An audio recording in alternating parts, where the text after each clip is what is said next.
Welcome to the debate.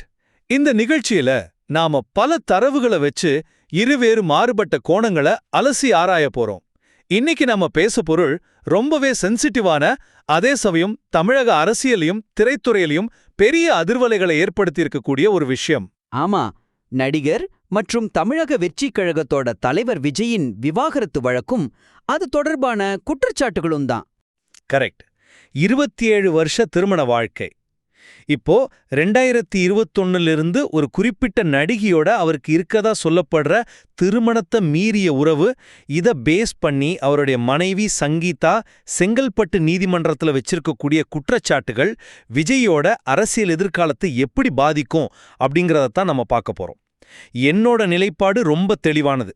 Sangeetha தரப்புல சொல்லப்பட்டிருக்கக்கூடிய emotional cruelty, அதாவது உணர்வுபூர்வமான சித்திரவதை, அப்புறம் பொருளாதார கட்டுப்பாடுகள், இது எல்லாமே விஜயோட அந்த குடும்பஸ்தன் பிம்பத்தை முழுமையா தகர்த்து அவரோட அரசியல் பயணத்துக்கு ஒரு நிரந்தரமான சவாலா அமையும்னு நான் பார்க்கறேன்.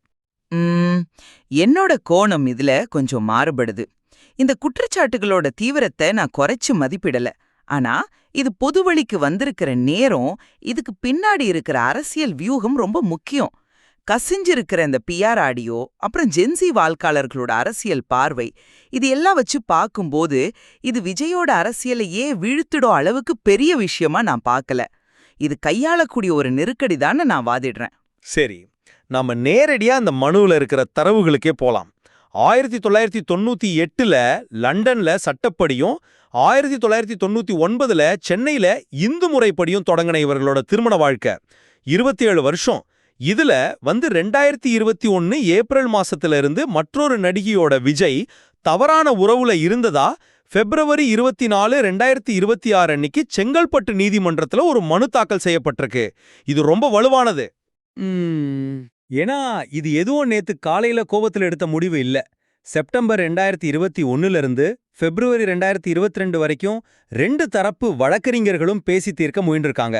நவம்பர் 2025 கூட கடைசி ஒரு சந்திப்பு நடந்திருக்கு. உண்மைதான். ஆனா எந்த முன்னேற்றமும் இல்ல. இப்போ இந்த மனுல கன்ஸ்ட்ரக்டிவ் டெசர்ஷன் அப்படிங்கிற ஒரு வார்த்தையை பயன்படுத்திருக்காங்க. அதாவது ஒரே வீட்டுக்குள்ள இருந்தாலும் மனைவியை ஒதுக்கி வைக்கிறது, நிதி ஆதாரங்களை முடக்குனது, வீட்டுக்குள்ள பல கட்டுப்பாடுகளை விதிச்சதுன்னு அந்த உணர்வுபூர்வமான சித்திரவதைகளை தெளிவா பட்டியலிட்டிருக்காங்க. தமிழக அரசியல்ல தலைவர்களோட தனிப்பட்ட ஒழுக்கம் ரொம்ப முக்கியம். திரையில பெண்களுக்காக குரல் கொடுக்கிற விஜயோட பிம்பம் இந்த குற்றச்சாட்டுகளால பெரிய அளவுல சரிஞ்சிருக்குன்னு தான் சொல்லணும். நீங்க அந்த சட்ட ரீதியான வார்த்தைகளை ரொம்ப தெளிவா சுட்டி காட்டுறீங்க. அத நான் ஏத்துக்கிறேன். ஆனா நான் இத ஒரு அரசியல் வியூகமா பாக்குறதுக்கு காரணம் இதோட டைமிங். நீங்களே சொல்றீங்க 2021 ஆண்டிலேயே பிரச்சனை ஆரம்பிச்சிடுச்சு, வழக்கறிஞர்கள் பேசி பார்த்திருக்காங்கன்னு. ஆமா. அப்போ ஏன் சரியா 2026 சட்டமன்ற தேர்தலுக்கு சில மாதங்களுக்கு முன்னாடி இந்த விவாகரத்து மனு தாக்கல் செய்யப்படணும்? தமிழக வெற்றிக் கழகம் களத்துல தீவிரமா வேலை செஞ்சுகிட்டு இருக்கிற நேரம் இது. இன்னொரு பக்கம் அவரோட ஜனநாயகன் திரைப்படத்துக்கு சென்சார் போர்டு மூலமா ஏகப்பட்ட நெருக்கடிகள் வந்துகிட்டு இருக்கு. ஒரு வலிமையான அரசியல்வாதியா அவர் உருவெடுக்கிற நேரத்துல அவரை பலவீனப்படுத்துறதுக்கான ஒரு கருவியா இந்த விவாகரத்து மனு பயன்படுத்தப்படுதா அப்படிங்கிற சந்தேகம் எனக்கு இயல்பாவே வருது. நான் மறுபடியும் சொல்றேன், மனுவுல இருக்கிற விஷயங்கள் பொய்ன்னு நான் சொல்லல. ஆனா அந்த டைமிங் இதுக்குள்ள இருக்கிற அரசியலை தெளிவா காட்டுது. அந்த டைமிங் சந்தேகத்தை நான் புரிஞ்சுக்கிறேன். தேர்தல் நேரங்கிறதால அப்படி தோணலாம். ஆனா ஒரு நிமிஷம், இந்த விவாகரத்து மனுவோட தன்மையையும் சங்கீதா இதை எப்படி கையாண்டிருக்காங்க அப்படிங்கிறதையும் கொஞ்சம் ஆழமா கவனிங்க.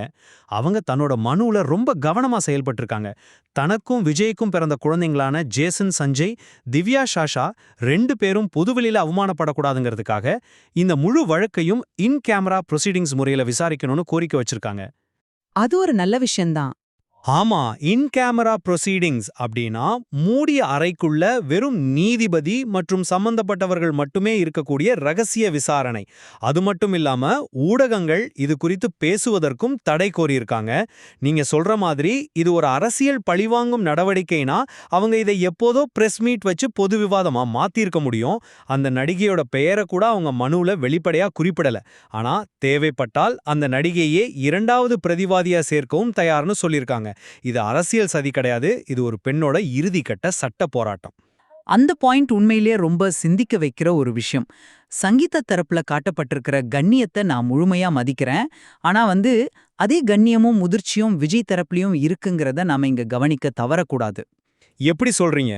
இவ்ளோ பெரிய குற்றச்சாட்டுகள், அதுவும் ஒரு மாபெரும் நட்சத்திரமாவும் இப்போ ஒரு கட்சியின் தலைவராவும் இருக்கிற விஜய் மேல வைக்கப்பட்ட பின்பும் அவர் தரப்பிலிருந்து இதுவரை எந்த ஒரு எதிர்வினையோ மறுப்போ பொதுவெளியில வரல. இது ஒரு குடும்ப நல சிக்கல் அப்படிங்கறதால அமைதி காக்குற மூலியமா இத சட்டரீதியா எதிர்கொள்ளும் முதிர்ச்சியை அவர் காட்டுறார். சங்கீதாவின் மீதோ ஊடகங்கள் மீதோ அவர் எந்த அவதூறு தாக்குதலும் பண்ணல. உணர்ச்சி வசப்பட்டு உடனுக்குடனே அறிக்கை விடுற பல அரசியல் தலைவர்களுக்கு மத்தியில இந்த அமைதி அவரை ஒரு நிதானமான தலைவராத்தான் காட்டுது. இல்ல கொஞ்சமும் அந்த வாதத்துல எனக்கு உடன்பாடு இல்ல. ஏன்னா விஜயோட இந்த அமைதி முதிர்ச்சியை காட்டல.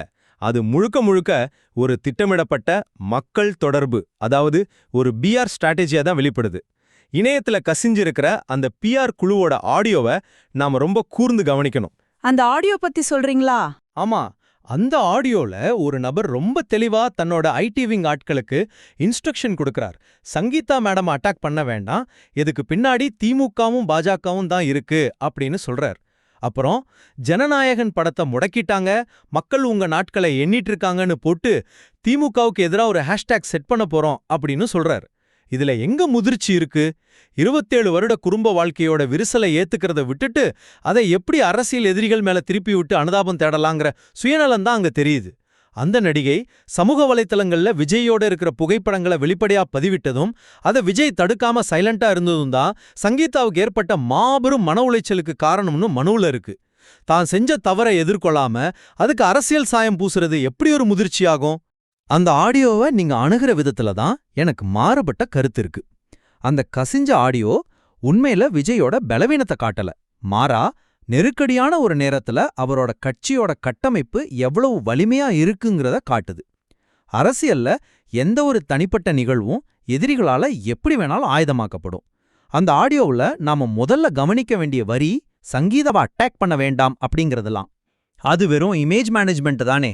இமேஜ் மேனேஜ்மெண்ட்டோ இல்லையோ, தன்னோட ஆதரவாளர்கள் கோவத்துல தன்னோட மனைவிய தரக்குறைவா பேசிடக்கூடாதுங்கிறதுல விஜய் தரப்பு உறுதியா இருக்கு. இன்னொரு பக்கம் வி சப்போர்ட் விஜய் அண்ணா அப்படிங்கிற ஹேஷ்டேக் மூலமா இந்த நெருக்கடியை எப்படி ஒரு அனுதாபாலையா மாத்த முடியும்னு அவங்க பிளான் பண்றாங்க. இது ஒரு அரசியல் கட்சிக்கான மிக சரியான தற்காப்பு நடவடிக்கை. தணிக்கை குழு ஜனநாயகன் படத்துக்கு நெருக்கடி கொடுக்கறாங்க. இந்த மாதிரி ஒரு சூழல்ல ஒரு விவாகரத்து மனு வரும்போது அது அவரோட தொண்டர்கள் ஒரு அரசியல் தாக்குதலா பார்க்கறதுல என்ன ஆச்சரியம் இருக்க முடியும்? நீங்க தொண்டர்களோட மனநிலைய துல்லியமா கணிச்சிருக்கீங்க. ஆனா ஒரு கட்சி வெறும் தொண்டர்களை வச்ச மட்டுமே தேர்தல்ல ஜெயிச்சிட முடியாது. பொதுவான வாக்காளர்கள், குறிப்பா தமிழகத்தோட பெண் வாக்காளர்களை நீங்க மறந்துட்டீங்க. எம்ஜிஆர் காலத்திலிருந்தே திரைப்பட கதாநாயகர்கள் அரசியலுக்கு வரும்போது அவங்கள ஒரு தலைவரா மட்டும் மக்கள் பார்க்கறதில்ல, தங்களோட குடும்பத்துல ஒருத்தரா தான் பார்ப்பாங்க. ஆனா காலம் மாறிடுச்சு. திரைப்படங்கள்ல பெண்களோட பாதுகாப்புக்காக உணர்ச்சிகரமா வசனம் பேசுற ஒரு தலைவர் நிஜ வாழ்க்கையில தான் மனைவியை தனியா தவிக்க விட்டாருங்கிறதும், நிதி ஆதாரங்களை கட்டுப்படுத்தினார் அப்படின்னு அவரோட மனைவியை நீதிமன்றத்துல சொல்றதும் பெண் வாக்காளர்கள் மத்தியில விஜய்க்கு ரொம்ப பெரிய பின்னடைவை ஏற்படுத்தும். தான் குடும்பத்தையே சரியா நிர்வாகிக்க தெரியாத ஒருத்தர் எப்படி மாநிலத்தை நிர்வகிப்பார்ங்கிற கேள்வி சாமானிய மக்களோட மனசுல ஆழமா எழும். இது அவரோட நம்பகத்தன்மை மேல விழுந்திருக்கிற மிகப்பெரிய அடி. இங்கதான் நான் உங்ககிட்ட தீவிரமா முரண்படுறேன். எம்ஜிஆர் காலத்து வாதமெல்லாம் 1970கள்ல சரியா இருந்திருக்கலாம். ஆனா இன்னைக்கு அரசியல் களம் முற்றிலும் மாறிடுச்சு. எம்ஜிஆர், ஜெயலலிதா போன்ற மாபெரும் தலைவர்கள் கூட அவங்களோட தனிப்பட்ட வாழ்க்கையில பல விமர்சனங்களை சந்திச்சவங்க தான். ஆனா அந்த தனிப்பட்ட விமர்சனங்கள் அவங்களோட அரசியல் வெற்றியை முடக்கல. மக்கள் ரொம்ப தெளிவா இருக்காங்க. தலைவரோட வீட்டுக்குள்ள என்ன நடக்குதுங்கிறத விட அவர் நமக்கு என்ன செய்ய போறார் அப்படிங்கிறதுக்கு தான் வாக்களிப்பாங்க. இன்னைக்கு விஜயோட ரசிகர் மன்றங்கள் ஒரு ஸ்ட்ராங்கான கிராஸ் ரூட்ஸ் நெட்வொர்க்கா மாறிடுச்சு. ஊழல் எதிர்ப்பு, தமிழ் தேசியம் போன்ற அவரோட அரசியல் சித்தாந்தங்கள்ல அவர் உறுதியா இருந்தா இந்த தனிப்பட்ட பிரச்சனைகள்லாம் காலப்போக்குல காணாம போயிடும். குறிப்பா தமிழக வாக்காளர்கள்ல 20% பேர் ஜென்சி தலைமுறையினர். அவங்களுக்கு பாலிசி தான் முக்கியம், பர்சனல் லைஃப் இல்ல. ஒரு நிமிஷம், நீங்க ஜென்சி வாக்காளர்களை பத்தி பேசுறீங்க.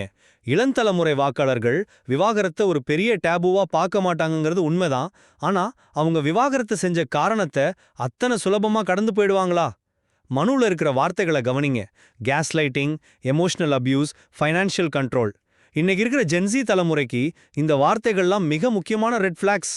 கண்டிப்பா அது சென்சிட்டிவான வார்த்தைகள் தான். ஆமா, தன் மனைவிக்கு செலவு செய்ய பணம் தராம பொருளாதார ரீதியா மேலாதிக்கம் செலுத்தியது ஒரு மன்னிக்க முடியாத செயல்னு சங்கீதாவோட மனு ஆணித்தரமா சொல்லுது.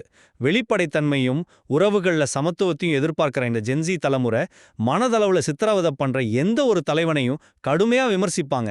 விவாகரத்து தப்பில்ல, ஆனா அந்த டாக்ஸிக் மனநிலை கண்டிப்பா இளைஞர்கள் மத்தியில பெரிய அதிர்வலையை ஏற்படுத்தும். நீங்க சுட்டிக்காட்டுற அந்த உளவியல் ரீதியான அழுத்தங்கள் இன்றைய தலைமுறைக்கு ரொம்ப முக்கியமான விஷயங்கள் தான், அதை நான் மறுக்கல.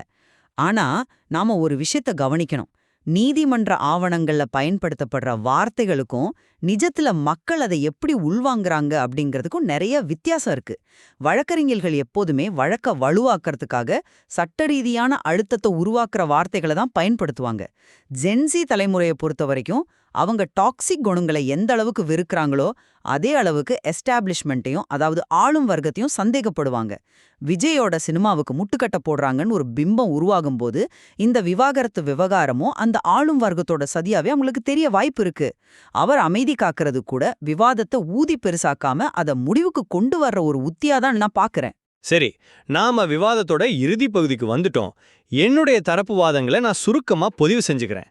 27 வருஷங்கள் தன்னோடு வாழ்ந்த சங்கீதா முன் வச்சிருக்கக்கூடிய இந்த விவாகரத்து வழக்கும் அதுல சொல்லப்பட்டிருக்கிற இன்னொரு நடிகையுடனான உறவு, மன உளைச்சல் மற்றும் பொருளாதார கட்டுப்பாடு குறித்த குற்றச்சாட்டுகளும் விஜயோட பொது வாழ்வுல ஒரு நிரந்தர கரும்புள்ளியா மாறியிருக்கு. PR ஆடியோ மூலமா பழைய அரசியல் எதிரிகள் மேல போடுற தந்திரம் கொஞ்ச நாளைக்கு அவரோட தொண்டர்களை சமாதானப்படுத்தலாம். ஆனா நீண்ட கால அடிப்படையில பார்க்கும்போது விஜயோட நம்பகத்தன்மை ஆழமா சேதமடைஞ்சிருக்கு. இது அவர் கட்டமைக்க நினைக்கும் அரசியல் பயணத்துக்கு ஒரு பெரிய பின்னடைவு தான். என்னோட நிலைப்பாட்டையும் அசுருக்குன்னு சொல்லிடுறேன். தனிப்பட்ட வாழ்க்கையில ஏற்பட்டிருக்கிற இந்த பிரச்சனை, குறிப்பா தேர்தலுக்கு முன்னாடி வந்திருக்கிற இந்த விவகாரம் விஜய்க்கு ஒரு பெரிய சறுக்கல் தான், அதை ஏத்துக்கிறேன். ஆனா கசிஞ்சிருக்கிற PR ஆடியோ சுட்டி காட்டுற அந்த அரசியல் பின்புலமும் மாறிவர்ற வாக்காளர்களோட மனநிலையும் இது ஒரு முற்றுப்புள்ளி கிடையாதுங்கிறத காட்டுது. மக்கள் இன்னைக்கு ஒரு தலைவனை அவரோட பர்சனல் லைஃபை வச்சு மட்டும் அளவிடுறதில்ல. ஊழலுக்கு எதிரான நிலைப்பாடு, மாநில உரிமைகள் குறித்தான பார்வை, இதுல எல்லாம் அவர் உறுதியா இருக்கிற பட்சத்துல இது அவர் கடந்து போகக்கூடிய ஒரு சவாலான காலகட்டமா மட்டுமே இருக்கும். மிகச் சிறப்பான வாதங்கள். இந்த விவகாரத்தோட பல்வேறு அரசியல், சட்ட மற்றும் சமூக பரிமாணங்களை நாம இன்னைக்கு விரிவாக பேசியிருக்கோம். ஒரு தலைவரோட தனிப்பட்ட ஒழுக்கமா அல்லது அவரோட அரசியல் கொள்கைகளா இதுல தமிழக மக்கள் எதற்கு முன்னுரிமை அளிப்பார்கள் அப்படிங்கிறது வரும் காலங்கள்ல இன்னும் பல ஆழமான விவாதங்களை உருவாக்கும் அப்படிங்கிறது உறுதி. PR வியூகங்கள் வெல்லுமா இல்ல தனிப்பட்ட நேர்மை மீதான விமர்சனங்கள் வெல்லுமா என்பதை நேயர்களாகிய நீங்களே சிந்தித்து முடிவெடுக்கலாம். மீண்டும் அடுத்த விவாதத்தில் சந்திப்போம்.